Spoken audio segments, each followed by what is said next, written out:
சபரிமலையில் மண்டல பூஜை மற்றும் மகர விளக்கு உற்சவத்திற்காக சபரிமலை ஐயப்பன் கோவில் கடந்த 16ஆம் தேதி மாலை நடை திறக்கப்பட்டது.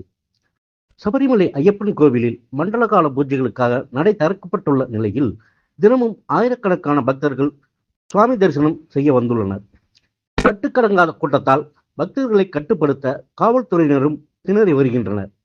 சபரிமலையில் தற்போது கட்டுக்கடங்காத கூட்டத்தால் பக்தர்கள் பேரிகார்டுகளை உடைத்துக் கொண்டு படியேறும் செல்லும் காட்சிகளும் தற்போது வலைதளங்களில் வெளியாகி பரபரப்பை ஏற்படுத்தியுள்ளது. பக்தர்கள் முன்பதிவு செய்திருந்த நாட்களில் மட்டுமே வருமாறு தேவாம்சம் போர்டு கேட்டுக்கொண்டுள்ளது.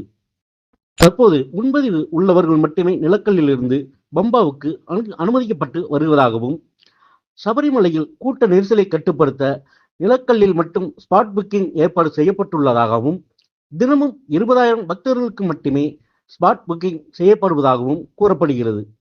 மேலும் முன்பதிவு செய்துள்ள தேதியில் மட்டுமே வரவும் எனவும், முன்பதிவு செய்த தேதிக்கு முன்பும் பின்பும் வர வேண்டாம் எனவும், அதனால் பக்தர்கள் கூட்டம் அதிகமாக வருவதாக தெரிவித்துள்ளனர்.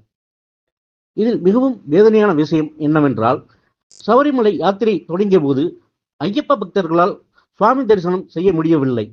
மணிக்கணக்கில் வரிசையில் நின்று மலையேற முடியாமல் பந்தளம் வலிய கோய்க்கால் ஸ்ரீ தர்மசாஸ்தா கோவிலில் நெய்யபிஷேகம் செய்துவிட்டு சிரமத்துடன் பந்தளம் திரும்பிய ஐயப்ப பக்தரை பார்ப்பது வேதனையாக இருப்பதாக பக்தர்கள் கூறுகின்றனர்.